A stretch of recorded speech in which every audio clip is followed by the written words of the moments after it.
যখন আমরা ইতিহাস বা ওই সময়ের ঘটনা বলি, কার নামটা বাদ গেল বা কার নামটা বলা হইলো না বা কারটা বেশি বলা হইলো, এটা এখন একটা টেনশনের বিষয় আর কি। তো এই জন্য অন্তত আমি আমার জায়গাতে চেষ্টা করি যে আসলে মানে জুলাই নিয়ে ঘটনা আসলে কম বলার চেষ্টা করছি। মানে গত আন্দোলন পরবর্তী সময় গত 7 মাসে বিভিন্ন ইন্টারভিউতে, কারণ আমার কাছে ব্যক্তিগতভাবে মনে হয়েছে যে আমাদের জায়গা থেকে যারা আমরা এই আন্দোলনে ছিলাম সামনের দিকে, আমাদের জায়গা থেকে বা আমি যদি ব্যক্তিগতভাবে মনে করি আমার জায়গা থেকে আসলে কথা বলার সময় এখনো আসে নাই। তো সেই সময়টা আসলে আরও পরে আসবে আমি মনে করি, যখন সব কথা বলা যাবে, কারণ অনেক ঘটনা এখানে ঘটছে। আবার এটাও সত্য, যদি এই সময় আমরা কিছু ঘটনা বলে না রাখি তাহলে এই ঘটনার নানান ডিফারেন্ট ইন্টারপ্রিটেশন হবে বা হচ্ছেও। তো সেই জায়গা থেকে আসিফ এই কাজটা করছে, এটা আমাদের সবার জন্য একটু সহায়ক হবে। তো আসিফের বইতে মোটামুটি একটা বর্ণনা আছে, এটা যদি ডিটেইলস ও করতে যাইতো এটা হয়তো 400-500 পৃষ্ঠার ভলিউম হইতো, সেটা সংক্ষিপ্ত বর্ণনা আছে। তো এই আন্দোলন নিয়ে অনেকগুলা বিষয় তো আসলে আসছে, যে প্রথমত যে এই আন্দোলনটা কি পরিকল্পিত ছিল নাকি এই আন্দোলনটা আসলে স্বতঃস্ফূর্ত ছিল, এই ডিবেটগুলা আন্দোলন পরবর্তীতে আসছে। এবং আমি এটা আসলে বিরোধাত্মক মনে করি না, এই আন্দোলনটা একটা পরিকল্পনার মধ্য দিয়েই আগাইছে, আবার পরিকল্পনার বাইরে যাওয়া ঘটনা প্রবাহ আগাইছে এবং মানুষের স্বতঃস্ফূর্ততা আসছে। এবং মানুষকে যে স্বতঃস্ফূর্তভাবে কানেক্ট করতে হবে, এটাই কিন্তু এই আন্দোলনের মূল পরিকল্পনা ছিল একদম শুরুতেই। কারণ আমরা শুরুতেই আন্দোলনের নেতৃত্ব, আন্দোলনের কৌশল, এই বিষয়গুলো নিয়ে আমাদের একটা চিন্তাভাবনা ছিল। এবং আমরা যেহেতু ক্যাম্পাসে গত 7-8 বছর দীর্ঘ সময় ধরে আন্দোলনই করছি আসলে, নানান এই ছাত্রদের পক্ষের আন্দোলনগুলা, এবং ওই রাজনৈতিক দলের বাইরে গিয়ে আসলে একেবারে সাধারণ শিক্ষার্থীদের জায়গা থেকে বিভিন্ন সময় বিভিন্ন ইস্যুতে, সেই 18 সালের কোটা সংস্কার আন্দোলন থেকে নিরাপদ সড়ক, ডাকসু নির্বাচন, এবং এরপরে নানান যে আবরার হত্যা বিরোধী আন্দোলন। যেমন আমাদের তো একটা ছাত্র সংগঠন ছিল ছাত্রশক্তি, তো ছাত্রশক্তির আহ্বায়ক হিসেবে বা মূল নেতৃত্ব হিসেবে ছিলেন আক্তার হোসেন, ক্যাম্পাসের খুবই পরিচিত মুখ ডাকসুর নেতা হিসেবে। কিন্তু আমাদের নিজেদের মধ্যে একটা আন্ডারস্ট্যান্ডিং ছিল যে আক্তার হোসেন সামনে থাকবেন আমরা যখন আন্দোলনটা শুরু করব। ইভেন এরকমও ছিল যে আমিও আন্দোলনের শুরুতে সামনে থাকবো না, আমাদের যে যারা পরের লেয়ারে আছে বা ঢাকা বিশ্ববিদ্যালয়ের নেতৃত্ব আসিম বাকের, তারা এই আন্দোলনটাকে লিড দিবে আমাদের ছাত্রশক্তির জায়গা থেকে আর কি। তো পরবর্তীতে যখন যেহেতু এটা কোটা সংস্কার আন্দোলন, চাকরি প্রত্যাশীরা যারা একটু সিনিয়র বা আমার ব্যাচের অনেকে এই আন্দোলনে যুক্ত হয়েছে, তো তখন সেই জায়গা থেকে আমাকে আশা লাগছে। এবং আক্তার ভাই পিছনে থাকছেন, মাহফুজ ভাই পিছনে থাকছেন, ওনারা কাজ করছেন পিছন থেকে। কথা ছিল যখন আমরা তো আগেই জানতাম যে আন্দোলনের সময় একটা ক্রাইসিস মুভমেন্ট আসবে, হামলা নিপীড়ন এই সময় আসবে, যেহেতু বিরোধী রাজনীতির সাথে আমরা অভ্যস্ত ছিলাম। তো তখন আক্তার ভাই বা মাহফুজ ভাই তারা পিছন থেকে সামনে এসে রোল প্লে করবে। পরবর্তীতে আক্তার ভাই গ্রেফতারি হয়ে যান 17 তারিখে। এবং এরপরে যারা আরও ঢাকা বিশ্ববিদ্যালয়ের নেতৃত্ব ছিল, এখানে রিফাত নিজেই উপস্থিত আছে, হাসিব আছে, মাহিন, কাদের, যদি মাহিন ছাত্রশক্তির ছিল না। আরেকটা জিনিস ছিল যে আমাদের এই আন্দোলনটা ছাত্রশক্তি থেকে বের হয়ে করতে হবে। এই আন্দোলনটা তখনই আমরা বৈষম্য বিরোধীর পরিচয় নেই আসলে, আমরা ছাত্রশক্তি হিসেবে নিজেদেরকে ঠিক না করে এটার পরিসরটা বিস্তৃত করি এবং আরও মানুষকে যুক্ত করি। তখন যারা লাইব্রেরিতে পড়তেছিল, যারা সার্জিস হাসনা, তখন সেই ধারাবাহিকতা তারা এসে যুক্ত হয়, মাহিন, এবং আমরা আন্দোলনটা বৈষম্যবিরোধী 1 জুলাই থেকে বৈষম্যবিরোধীর নামে আসলে আগায় নিয়ে যাই। তো আমি আসলে ইতিহাসটা বলতে একটু কম চাই, কারণ আমার কাছে মনে হয়েছে যে এই আন্দোলনটা যেহেতু একটা স্বতঃস্ফূর্ত গণ অভ্যুত্থান এবং নানা মানুষের অংশগ্রহণ, অবদান, এবং আমরা নিজেরাও আসলে জানি না কোথা থেকে কত সাপোর্ট আসলে সেই সময় আসছে। তো আমি বললে সেটা আমার গল্পই হবে আসলে। আসিফ যখন বইটা লিখতেছে এটা আসলে আসিফেরই গল্প, রিফাত যখন বলতেছে এটা রিফাত, আমাদের প্রত্যেকেরই এই অভ্যুত্থানে আসলে আলাদা আলাদা একটা গল্প আছে। এই আলাদা আলাদা গল্পগুলো একটা কালেকটিভ স্টোরি বা মেমোরি আমাদের জন্য হয়তো তৈরি করবে। আমরা যখন এখানে বলতেছি এটা নিশ্চয়ই ঢাকা বিশ্ববিদ্যালয় কেন্দ্রিক গল্পটা, কিন্তু ঢাকা বিশ্ববিদ্যালয়ের বাইরে আমরা জানি প্রাইভেট বিশ্ববিদ্যালয়ের ভূমিকা পালন করছে, মাদ্রাসা শিক্ষার্থীরা নেমে আসছে। আমি তো এখনও জানি যে কুমিল্লায় আসলে কীভাবে আন্দোলনটা সংগঠিত হয়েছে বা নরসিংদীতে কীভাবে সংগঠিত হয়েছে, তো ঢাকার বাইরে কিভাবে সংগঠিত হয়েছে। তো তাদের গল্পগুলো আমাদের আরও বেশি করে আসলে আসা দরকার। এবং আন্দোলনের 19 তারিখ থেকে বেসিক্যালি 1 তারিখ পর্যন্ত ব্যক্তিগতভাবে আমি বা আমার সাথে আসিফ বা বাকের, আমরা কিন্তু আর মাঠে ছিলাম না। আমরা 17 তারিখ পরেই ঢাকা বিশ্ববিদ্যালয় যখন বন্ধ হয়ে যায়, আন্দোলনের নেতৃত্বটা মূলত সাধারণ জনগণের কাছেই চলে যায় আর কি। এবং তখন যখন আমরা ডিবিএফএস ছিলাম, রিফাত রশিদরা তখন এটার একটা কমান্ড নেয় সোশ্যাল মিডিয়াতে। তো সেই জায়গা থেকে তখন মাঠের যে মূল যুদ্ধ অবস্থা যেটা তৈরি হয়েছিল, যেখানে আসলে সবাই যখন শহীদ হওয়া শুরু করলো, মানুষজন আহত হওয়া শুরু করলো, তো ওই সময়টা কিন্তু আমরা ছিলাম, আমি গুম হয়েছি, হাসপাতালে ছিলাম, তারপর ডিবি অফিসে, তারপর সেখান থেকে বের হয়ে আসা। তো আন্দোলনে আমি খুব বিচ্ছিন্নভাবে আসলে কথা বলতেছি, ধারাবাহিকতা তো রাখতেছি না। আমাদের একটা জিনিস ইয়ে ছিল যে আন্দোলনের স্বতঃস্ফূর্ততা রাখতে হবে, মানুষকে পার্টিসিপেট করতে দিতে হবে, মানুষও যাতে ডিসিশন নিতে পারে এই আন্দোলনে যে সে কীভাবে কর্মসূচিটা করবে, এবং মানুষের যেটা জনমত এবং জনমত বোঝার জন্য আমাদের তখন সোশ্যাল মিডিয়ায় ছিল, সেই অনুযায়ী আমাদের কর্মসূচিটা নিতে হবে। আমরা ফ্যাসিলিটেট করবো বেসিক্যালি আন্দোলনটা, বা কোঅর্ডিনেটর, এই শব্দটা সেখান থেকে আসছে। আমরা আন্দোলনটা লিড দিব না, আমরা আন্দোলনটাকে কোঅর্ডিনেট করব, আমরা আন্দোলনটাকে সমন্বয় করব। সারা বাংলাদেশে যে হচ্ছে, বা সাধারণ মানুষ তাদের ইমোশন, তাদের সেন্টিমেন্ট, সব কিছুকে আমরা কোঅর্ডিনেট করব। তো সেই জায়গা থেকেই এই চিন্তাগুলো আমাদের মাথায় প্রথম থেকে ছিল, শুরু থেকে ছিল, এবং আমরা চেষ্টা করছি আন্দোলনের সময় এই জিনিসগুলোকে ধরে রাখার। এবং যেমন 16 তারিখেই কিন্তু আমরা এটা বুঝতে পারছিলাম এই আন্দোলনটা সরকার বিরোধী একটা আন্দোলনের দিকেই যাবে, এবং যেতে হবে, নিয়ে যেতে হবে, কারণ এই সরকারের হাতে রক্তের দাগ লেগে গেছে। সেদিন 6 জন মানুষ মারা গেছে, এবং তার আগের দিন ঢাকা বিশ্ববিদ্যালয়ের মেয়েদেরকে হামলা করা হয়েছে। এবং 9 দফা সাজানো হয়, 9 দফার ভিতরে 1 দফার মেসেজটা ছিল, কিন্তু আমরা প্রথমেই 1 দফার দিকে যাইনি, কারণ আমরা জানি যে এই 1 দফার বা পুরো সরকার পতনের বিষয়টা জনগণের ভিতর থেকে আসতে হবে। মানুষ যখন চূড়ান্তভাবে সিদ্ধান্ত নিয়ে নেবে, আমরা তখন আনুষ্ঠানিক ঘোষণাটা দিব, এবং এইরকমটাই হয়েছিল। 3 তারিখ কিন্তু বৈষম্য বিরোধীর পক্ষ থেকে আনুষ্ঠানিক ঘোষণা দেওয়া হয়, কিন্তু তার আগে কিন্তু মানুষ সিদ্ধান্ত নিয়ে নিয়েছিল। এবং শহীদ মিনারে আসলে 1 দফার বাইরে অন্য কিছু বলার সক্ষমতা আমাদেরও ছিল না, কারণ মানুষ ওইটাই তখন মানুষের দাবি। আবার গণভবন যে ঘেরাওয়ের যে কর্মসূচি, 5 তারিখে কিন্তু কোনো আনুষ্ঠানিক কর্মসূচি ছিল না যে গণভবন ঘেরাও করতে হবে। 5 তারিখ কর্মসূচি ছিল লং মার্চ টু ঢাকা, ঢাকায় আসতে হবে। ঢাকায় এসে মানুষ কী করবে, এটা মানুষ সিদ্ধান্ত নেবে। সো মানুষকে সেই সিদ্ধান্ত নেওয়ার জায়গাটা দিতে হবে আন্দোলনের ভিতরে। তো মানুষই সিদ্ধান্ত নিচ্ছে তারা গণভবনে যাবে, আমরা তখন মানুষের সাথে গিয়েছি। তো আমাদের কাজটা ছিল এতটুকুই। তো এই আন্দোলনে আসলে নানাবিধ স্টেক হোল্ডার, নানাবিধ সাধারণ মানুষ, নানান জায়গা থেকে সাপোর্টগুলো আসছে। যেহেতু ছাত্রদের বা বিশ্ববিদ্যালয় থেকে আন্দোলনটা নিতে দিচ্ছে, অবশ্যই ছাত্র সংগঠনগুলো ছিল, ছাত্র শক্তির বাইরে আরও যারা বিরোধী ছাত্র সংগঠন, ছাত্র শিবির, ছাত্র দল বা বামপন্থী ছাত্র সংগঠনগুলো, তাদের একটা ভূমিকা ছিল, এবং একটা আন্ডারস্ট্যান্ডিং ছিল আর কি, যে নানান যেটা হয় যে ক্যাম্পাসগুলো আমাদের বেশিরভাগ আন্দোলন ভণ্ডুল হয়ে যায় নেতৃত্বের একটা কারাকারির কারণে, অথবা অথবা হচ্ছে এই আন্দোলনে যে একটা ব্যানারবাজি থাকে। তো এই আন্দোলনে এই বিষয়গুলো আসলে ছিল না, এই বিষয়গুলো সব ছাত্র সংগঠনে একটা আন্ডারস্ট্যান্ডিংয়ে ছিল একদম শুরু থেকেই, এবং তারা তাদের লোকবল পাঠাইছে এখানে তাদের মতো করে। এবং রাজনৈতিক দলগুলোর সাথেও এক ধরনের সমঝোতা ছিল, অলিখিত সমঝোতা, আমরা কখনো বসি নাই, পরিকল্পনা করি নাই।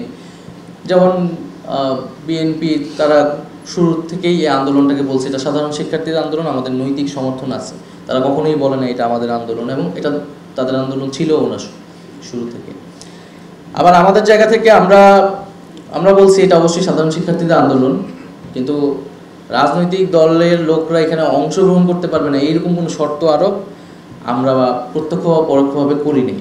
বরং যখন সময় হয়েছে, 23 তারিখে প্রেস ব্রিফিংয়ে যেখানে আমাকে বলা হয়েছিল ডিজিএফআই থেকে, যাতে আমরা বলি যে এটা বিএনপি জামাতের আন্দোলন এবং আমাদের এই সকল আগুন অগ্নি সন্ত্রাস তারা করতেছে। তো দুই প্রেস ব্রিফিং থেকে আমি আরও বলি যে রাজনৈতিক দলের, বিরোধী দলের নেতৃত্ব নেতাকর্মীদের নির্বিচারে গ্রেফতার করা হচ্ছে সাধারণ শিক্ষার্থীদের পাশাপাশি, আমরা এটা নিন্দা জানাচ্ছি। ফলে এখানে এক ধরনের মিথস্ক্রিয়া ঘটছে, এবং এর ভিতর দিয়ে আন্দোলনটা আসলে একটা পরিণতির দিকে গেছে। তো 5 তারিখ পর্যন্ত আসলে আমরা অনেক ভুল করলেও সেটা আসলে সঠিক হয়েছে, এবং এটা অবশ্যই একটা মিরাকেল আমি মনে করি।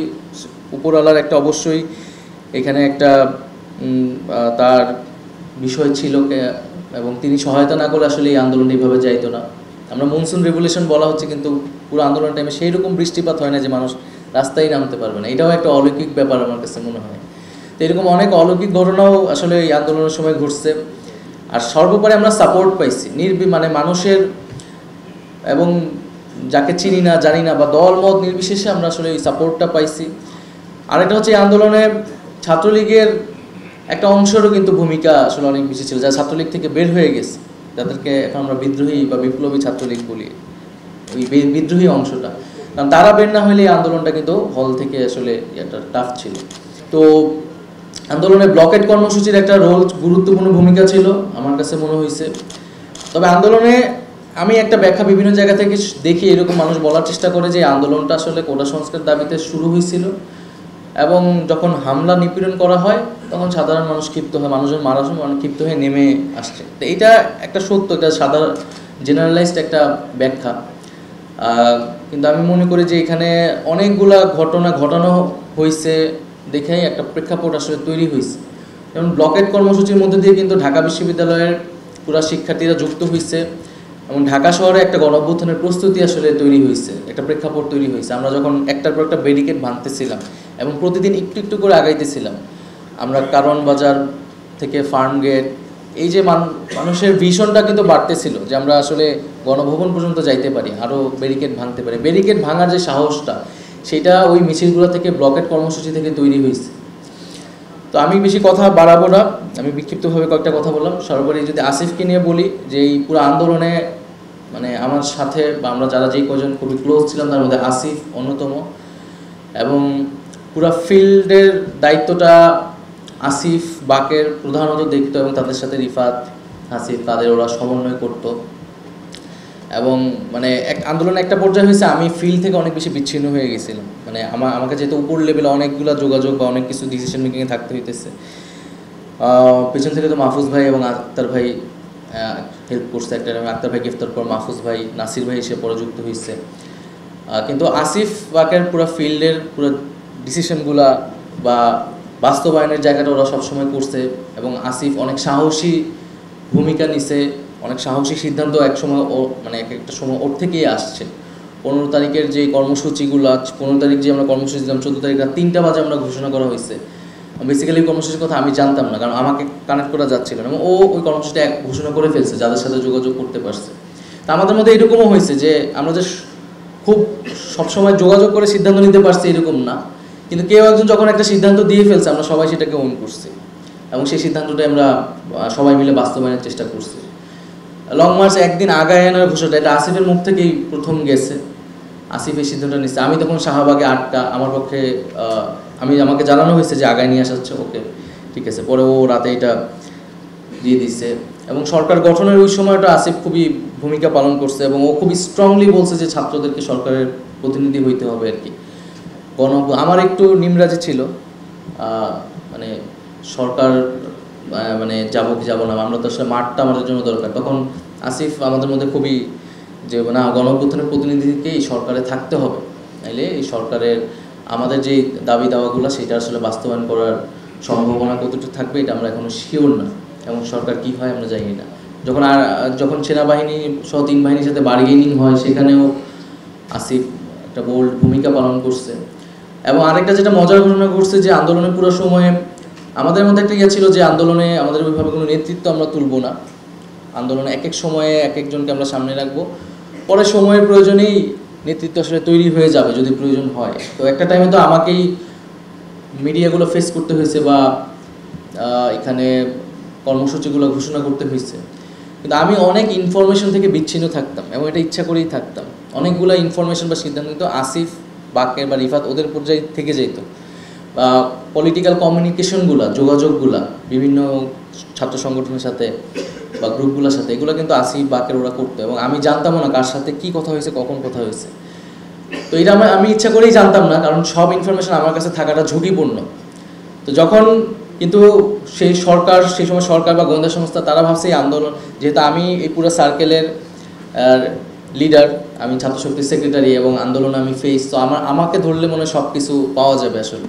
তা আমাকে তারা তুলে নিয়ে যায়, এবং তারা প্রচণ্ড পরিমাণ আসলে হতাশ হয়, কারণ আমার কাছে আসলেই কোনো ইনফরমেশন নাই, এবং তারা অনেক মারধর করে আমার মোবাইল সব কিছু তারা অ্যানালাইসিস করে দেখতেছে, আমি আসলে অনেক ইনফরমেশন জানি। আমার সাথে বিএনপির কোনো নেতার ওই আন্দোলনের সময় কখনোই কথা হয় নাই, বা ছাত্র দলের শিবিরেরও ওই অর্থে কথা হয় না, কারণ কমিউনিকেশনগুলো যোগাযোগ করতে ওরা আসিফ। পরে আসিফকে একটা পরে তুলে নিয়ে যায়, কিন্তু টার্গেট করছিল আমাকে, যেটা আমাকে দেখা যাচ্ছিল, কিন্তু ঘটনা তো ওরা ঘটাইতেছিল আর কি। তো এই বিষয়গুলো এরকম ঘটনাগুলো ঘটছে।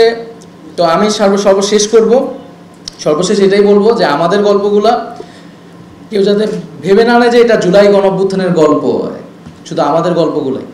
এখানে প্রত্যেকটা মানুষের গল্পই আসলে জুলাই গণঅভ্যুত্থানের গল্প, এবং সেই গল্পগুলো আমাদের আসলে এখন আরও বেশি শোনা উচিত।